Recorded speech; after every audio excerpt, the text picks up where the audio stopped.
નમસ્કાર દર્શક મિત્રો, આપ જોઈ રહ્યા છો વિક્રમ ન્યૂઝ. હવે છે અગત્યના સમાચાર. આખરે 5 દિવસ બાદ સુરત જિલ્લા આરોગ્ય વિભાગે નકલી હોસ્પિટલને સીલ કરી છે.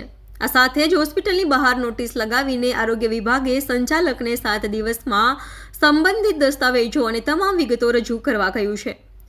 ભાડાનો કરાર પણ બોગસ ડોક્ટરના નામે આ નકલી હોસ્પિટલ 2 નકલી ડોક્ટરો અને દારૂની હેરાફેરીમાં સામેલ ડોક્ટરના ભરોસે શરૂ કરવામાં આવી હતી. અહીં પહેલા મહાલક્ષ્મી થિયેટર હતું, જે 2011માં બંધ થયું હતું. ઉદ્ઘાટનના 15 દિવસ પહેલા જ અહીં હોસ્પિટલ શરૂ કરવા માટેના કામની શરૂઆત થઈ હતી. હોસ્પિટલ માટેનો ભાડાનો કરાર બોગસ ડોક્ટરના નામે કરવામાં આવ્યો હતો.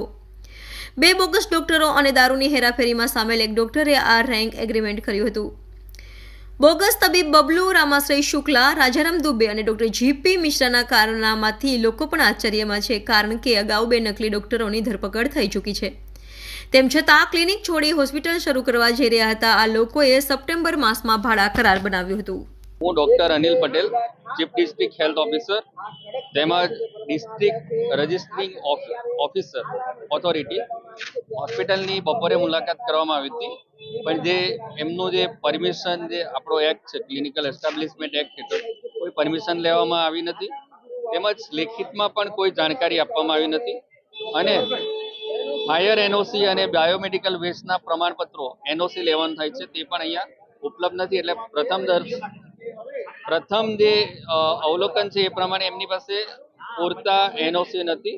એટલા માટે આ અત્યારે અમારી કમિટી દ્વારા, અમારી આરોગ્યની ટીમ દ્વારા હોસ્પિટલને આરોગ્ય વિભાગ તરફથી સીલ કરવામાં આવી છે અને નોટિસ પાઠવવામાં આવી છે. સર, જે આ પ્રોસેસ છે, પ્રોસેસને 5 દિવસ થઈ ગયા, તો કેવા પ્રકારની જે વિધિ કરવામાં આવી? પ્રથમ દિવસે પણ અમારી ટીમ પોલીસ વિભાગ સાથે ઉપલબ્ધ હતી અને પ્રાઇમરી ઇન્ફોર્મેશન અમે મળી ગઈ હતી.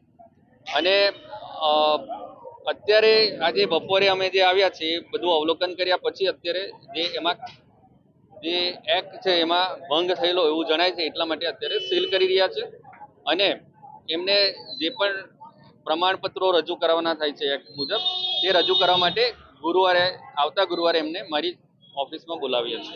ડિજિટલ પ્લેટફોર્મ પર ગઈકાલે જ રજીસ્ટ્રેશન કરવામાં આવ્યું છે એવી વાત સામે આવી છે. ના, અહીંયા જે પ્રાથમિક માહિતી મળે છે એ પ્રમાણે એના માલિકોનું અમારે ચકાસણી કરવી પડશે કે માલિક એમના હકીકતમાં કોણ છે.